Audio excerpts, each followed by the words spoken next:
السلام علیکم لسنرز، میں ہوں آپ کی ہوسٹ نیلم، اور نیلم آپ کو اپنے چینل میں ویلکم کرتی ہے۔ شروع کرتے ہیں آج کی سٹوریز اللہ کا بابرکت نام لے کر، جو انتہائی عالی رتبہ اور بہت جلیل القدر ہے۔ اللہ پاک کی رحمت اور کرم بھرا سایہ ہمیشہ ہم سب پر بنا رہے، آمین۔ اور شروع کرتے ہیں آج کی سٹوریز۔ آج کی پہلی خوفناک کہانی میرے ساتھ شیئر کی ہے سرگودا سے عمار احمد نے۔ عمار کہتے ہیں کہ میں ایک بینک آفیسر ہوں اور میرے پاس بالکل ٹائم نہیں ہوتا ایکٹیویٹیز کرنے کا، لیکن میں آپ کے چینل کی سٹوریز بہت شوق سے سنتا ہوں رات کو سونے سے پہلے۔ اور عمار کہتے ہیں کہ میں آپ کے ساتھ ایک خوفناک واقعہ شیئر کرنا چاہتا ہوں جو کہ بالکل حقیقت ہے۔ ہم لوگوں کے ایک ریلیٹیو تھے جو کہ سرگودا میں ہی رہتے تھے، آج سے 20-25 سال پہلے کی بات ہے۔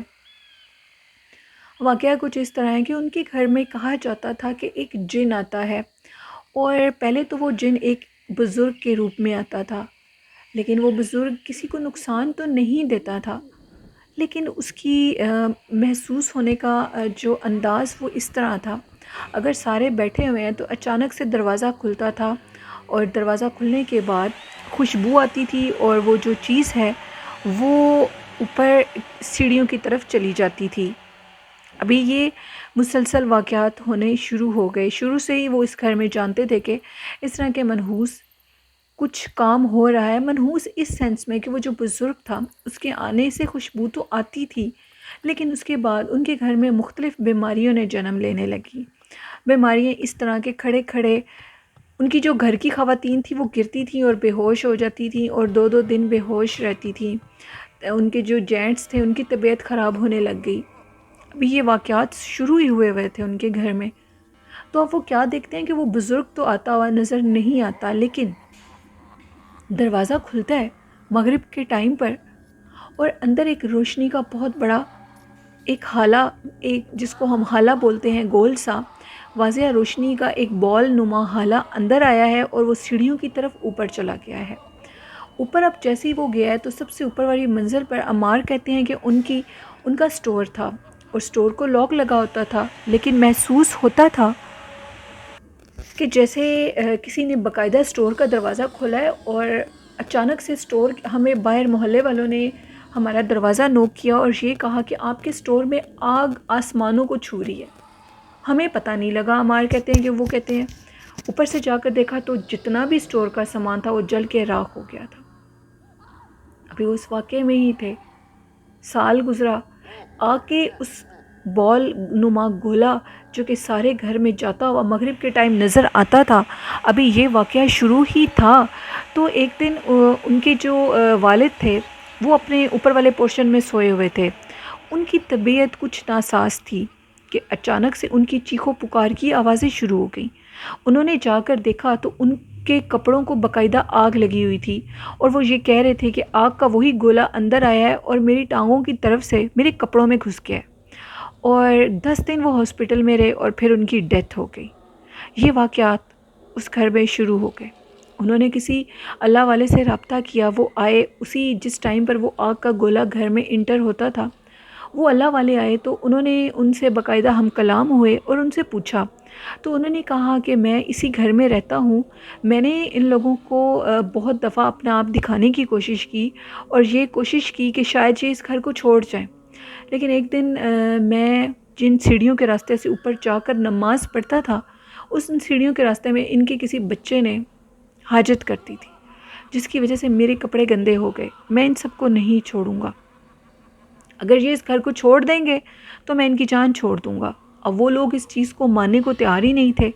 عمار کہتے ہیں کہ ان کا یہ دل تھا کہ وہ اس گھر کو نہ چھوڑیں، بلکہ وہ جو بزرگ ہستی اس گھر میں رہتی ہے وہ اس گھر کو چھوڑ کر چلے جائیں، لیکن وہ کسی قیمت پر اس بات کو ماننے کو تیار نہیں تھے، اور نہ ہی وہ اس گھر کو چھوڑنا چاہتے تھے۔ وہ ان سے کئی صدیوں پہلے اس گھر میں رہتے تھے۔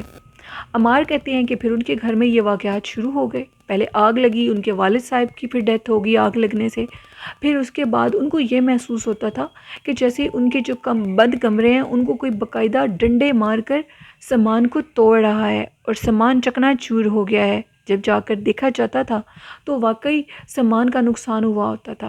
اس طرح کے مختلف واقعات ان کے گھر میں جب شروع ہو گئے تو انہوں نے بالآخر اس گھر کو خیر آباد کہہ دیا۔ پورے محلے میں آگ کی طرح یہ خبر پھیل گئی کہ ان کے گھر میں ایک بزرگ جن رہتا ہے جو کہ ان کو وہاں رہنے نہیں دیتا، اور انہوں نے اس گھر کو چھوڑ دیا ہے۔ آج تک عمار کہتے ہیں کہ وہ جو گھر ہے وہ خالی پڑا ہے، کیونکہ ہر طرف وہ خبر پہنچ چکی ہے، اور وہ جو گھر ہے وہ سرگودا کا جو ایک علاقہ ہے، بشیر کالونی، آئی تھنک اس کو بشیر کالونی کے نیم سے جانا جاتا ہے، ادھر وہ گھر ہے اور آج تک خالی کھنڈر کی طرح پڑا ہوا ہے۔ بہت شکریہ عمار اپنی اسٹوری شیئر کرنے کے لیے۔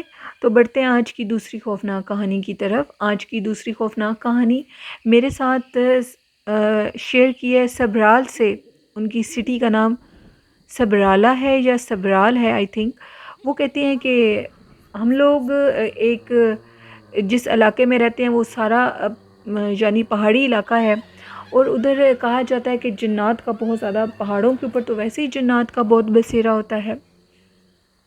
ہمارے ادھر جو گھر بنے ہیں آپ یہ دیکھیں کہ وہ سارے گھر پتھر کے بنے ہوئے ہیں۔ آج کے دور میں بھی نئے جو گھر جو بنائے گئے ہیں وہ تو پتھر کے نہیں ہیں، لیکن جو پرانے گھر بنائے گئے ہیں وہ سارے پتھر کے ہیں، اور کہا جاتا ہے کہ ان گھروں میں بہت زیادہ جنات کا بسیرا ہے۔ وہ بتاتے ہیں کہ سردیوں کا موسم تھا، ایسے 2 سال پہلے کی بات ہے، ہم فرینڈ سارے باہر بیٹھے تھے، ہمارے سامنے 2 کتے نکلے اور وہ آپس میں لڑنے لگے۔ میرے ایک دوست نے ان کتوں کو بھگا دیا، اور جیسے ان کو بھگایا تو وہ کتے فوراً بھاگ گئے۔ یہ بات نارمل ہو گئی کہ کتے لڑ رہے تھے تو ان کو بھگا دیا ہم نے۔ ابھی کچھ دیر ہی گزری تو میرے اس دوست کی طبیعت بہت زیادہ خراب شروع ہو گئی، اور خراب ہونے کے بعد اس کو وامٹنگز ہوئیں، اور ہم اس کو فوراً اس کے گھر لے گئے، اور جیسے ہی ہم اس کو گھر لے کر گئے تو اس کی ڈیتھ ہو گئی۔ گھنٹے کے بعد میرے دوست کی ڈیتھ ہو گئی۔ شور غم کا ماحول تھا۔ ہم دونوں دوست جو اس کے ساتھ تھے، ہمیں اب کچھ سمجھ نہیں آ رہی کہ آخر یہ ہوا کیا ہے۔ کہتے ہیں کہ اب یہ جو اثنا ہمارے سامنے ہوئی، جو واقعہ پیش آیا، ایک خوفناک واقعہ کہ کتوں کو بھگانے کے بعد ہی ہم لوگوں کے دوست کی طبیعت خراب ہوئی، تو ہم لوگ بہت زیادہ ڈر گئے۔ میرے دوست کی ڈیتھ کو 10 دن گزر گئے، ہم دونوں دوست پھر بیٹھے ہوئے باتیں کر رہے تھے تو دوبارہ سے وہی 2 کتے آئے۔ ایک کتا بالکل وائٹ کلر کا تھا اور ایک کتا بلیک اور سکن کلر کا تھا۔ انہوں نے آ کر دوبارہ لڑنا شروع کر دیا۔ میرا دوسرا دوست اٹھا اور اٹھ کر ان کو بھگانے کے لیے بھی کہنے لگا تھا، تو میں نے اپنے دوست کو روک دیا اور کہا کہ چلو ادھر سے گھر چلتے ہیں۔ ہم دونوں دوست گھر آ گئے۔ اب گھر آنے کے بعد وہ کہتے ہیں کہ ہم دونوں دوست، رات کا ٹائم تھا، سو گئے، اور ہم دونوں دوستوں کو سیم خواب یہ آیا کہ وہ کتے نہیں تھے، وہ جن تھے۔ ہم لوگوں نے باہر آ کر جو بیٹھنا شروع کیا، کیونکہ ہم لوگوں کی پہلے روٹین نہیں تھی باہر بیٹھنے کی، کچھ عرصے سے ہم لوگ باہر بیٹھ کے باتیں کرتے تھے۔ اب وہ جو کتا تھا، وہ ہم کیا دیکھتے ہیں کہ خواب میں وہ 2 کتے ہیں، وہ اچانک سے انہوں نے ایک خوفناک شخص کا روپ لیا ہے، اور وہ جو انسان ہے وہ چھوٹے قد کے ہیں 2، اور وہ خون خوار طریقے سے ہمارے اوپر لپکنے کی کوشش کر رہے ہیں، اور ہم دونوں دوست بھاگ گئے ہیں۔ میں نے اٹھ کر سب سے پہلے صبح اپنے فرینڈ کو کال کی اور اس کو یہ خواب بتائی، تو میرے دوست نے قسم اٹھا کر مجھے یہ بات کہی کہ سیم یہی خواب میں نے دیکھی ہے۔ اب ہم دونوں دوست اس چیز سے بچنے کی کوشش کر رہے تھے، اور ہم نے کہا کہ ہم اپنے گھر میں یہ بات نہیں بتائیں گے۔ ہم نے محلے کے دوسرے لڑکوں کو یہ بات بتا دی، اور ان کو کہا کہ خبردار اگر یہ 2 کتے نظر آئیں تو تم لوگوں نے اس کو بالکل بھگانے کی کوشش نہیں کرنی، یہ کوئی جنات ہیں۔ اچھا، پھر اس کے بعد خیر، اب اس واقعے کو، ہمارے دوست کی ڈیتھ کو 2 ماہ گزر گئے، اور اب یہ ہونے لگا کہ کچھ عرصے کے بعد یہ خبر ہم لوگوں کو ساروں کو پتہ لگ گئی، محلے میں بھی لگ گئی، اور اب یہ ہونے لگا کہ وہ کتے روز مخصوص ٹائم پر باہر گلی میں آئیں اور ان کی لڑائی کی آوازیں آئیں، لیکن سب خوف کے مارے ان کے قریب نہیں جاتے تھے، ان کو ڈرانے کے کہ وہ اگر ہم ان کو بھگائیں گے تو کہیں ہم لوگوں کی بھی وہ حالت نہ ہو جائے جو ہم لوگوں کے ایک دوست کی حالت ہوئی تھی۔ اب سب اس چیز سے بہت زیادہ ڈرے ہوئے تھے۔ پھر اس کے بعد مولوی صاحب جو علاقے کے تھے، انہوں نے کہا کہ میں خود اس چیز کا جائزہ لیتا ہوں، آخر مسئلہ کیا ہے، یہ چیزیں کہاں سے آئی ہیں اور یہ کیا ہے۔ جس ٹائم پر وہ کتے ادھر آ کر لڑتے تھے، مولوی صاحب ادھر آئے اور انہوں نے اس چیز کو دیکھا، تو انہوں نے یہ چیز کہی کہ ایک تو یہ جو مخلوق ہے یہ پہاڑوں کی طرف سے آئی ہے اور یہ اس جگہ کے رہائشی نہیں ہے۔ تم لوگوں نے جو باہر بیٹھ کے باتیں کرتے تھے، تم لوگ پرفیوم لگاتے تھے اور باہر بیٹھ کے جو باتیں کرتے تھے، اس وجہ سے یہ مخلوق اس خوشبو پر آئی اور یہاں پر آ کر لوگوں کو ڈرانے لگے ہیں۔ لیکن اب ہمیں اس کا کوئی حل نکالنا ہوگا۔ اب روز بروز وہی کتے آگے لڑتے تو اس کے بعد ایسے لگتا تھا جیسے ہمارے گھروں کے دروازوں کو کوئی چیز توڑ دے گی۔ عجیب و غریب ناخنوں کی آوازیں دروازوں پر آتی تھیں۔ صبح اٹھ کر جب باہر دیکھا جاتا تو دیواروں کے اوپر خون لگا ہوا تھا۔ اب یہ سلسلہ جب باقاعدگی سے شروع ہو گیا تو سب لوگ بہت ڈر گئے۔ پھر وہ بتاتے ہیں کہ ہم نے اس علاقے کو باقاعدہ خالی کر دیا، وہ علاقہ چھوڑ دیا، اس سارا علاقہ چھوڑ دیا، کیونکہ اس علاقے میں بہت سے مخلوقات کا بسیرا ہو گیا تھا۔ جنات نے اپنا وہاں پر رہائش گاہ بنا لی۔ اس علاقے کو باقاعدہ طور پر اب بند کر دیا گیا ہے۔ وہ بہت اونچی گلیاں بنی ہوئی ہیں پہاڑوں کے درمیان میں، لکڑیوں کے دروازے چھوٹے چھوٹے لگے ہیں، جدھر باہر تنگ گلیوں میں ان جنات کی آج بھی خوفناک آوازیں آتی ہیں۔ ان علاقوں میں سے آوازیں اس صورت میں آتی ہیں کہ جیسے کتے ایک دوسرے کے ساتھ لڑ رہے ہوں، جانوروں کی رونے کی آوازیں، بلیوں کی رونے کی آوازیں، اس طرح کی آوازیں آج بھی اس علاقے میں سے آتی ہیں۔ بہت شکریہ آپ کا اپنی سٹوری شیئر کرنے کے لیے۔ تو بڑھتے ہیں آج کی آخری خوفناک کہانی کی طرف۔ یہ کہانی رمیسا نے شیئر کی ہے فیصل آباد سے۔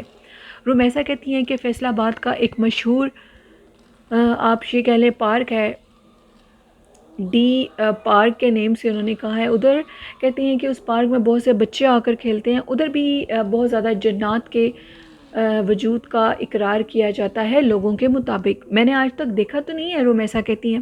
میرے چاچو یہ بتاتے ہیں کہ وہ اپنے بچوں کے ساتھ اس ڈی پارک میں گئے ہوئے تھے۔ وہ ایک پارک بنا ہے اور اس پارک میں لوگ اپنے بچوں کو لے کر جاتے ہیں۔ رمیسا کہتی ہیں کہ چاچو جیسے ہی کہتی ہیں کہ میں بچوں کو لے کر ادھر گیا اور میں خود بینچ پر بیٹھ گیا، ان کی مسز گھر پہ ہی ہوتی تھی۔ بچے ٹیوشن سے پڑھ کر آتے تھے تو شور مچاتے تھے کہ ہمیں کہیں گھومنے کے لیے لے کر جاؤ۔ تو آج کل کا جیسا ماحول ہے میں بچوں کو اکیلے نہیں بھیجتا۔ چاچو نے کہا وہ میرے سامنے کھیلنے لگے اور میں بینچ پر بیٹھ گیا تو مجھے اپنے پیچھے سے بہت زیادہ خوشبو محسوس ہوئی۔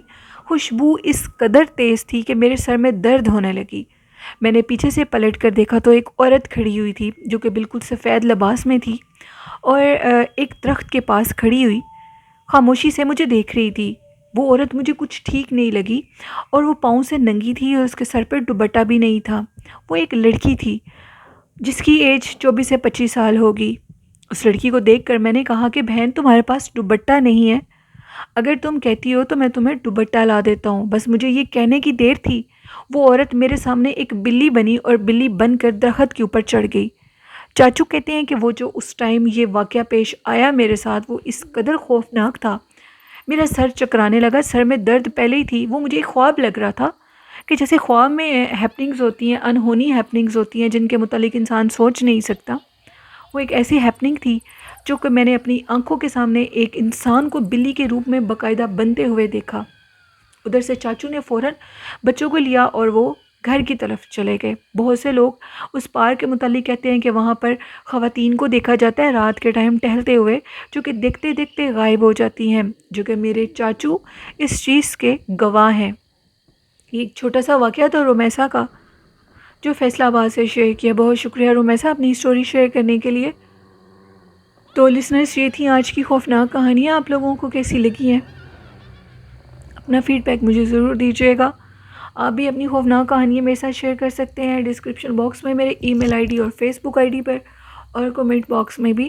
آج کا اچھا میسج یہ دینا چاہوں گی، اپنے والدین کی جتنی ہو سکتا ہے خدمت کریں، اور یہ نعمت جانے کے بعد دوبارہ نہیں مل سکتی، اور ہمارے سب سے زیادہ محبت کے جو طلبگار ہیں اور حقدار ہمارے صرف والدین ہیں۔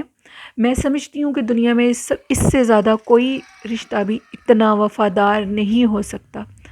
ہر رشتہ آپ کو چھوڑ جائے گا لیکن والدین آپ کو نہیں چھوڑ سکتے۔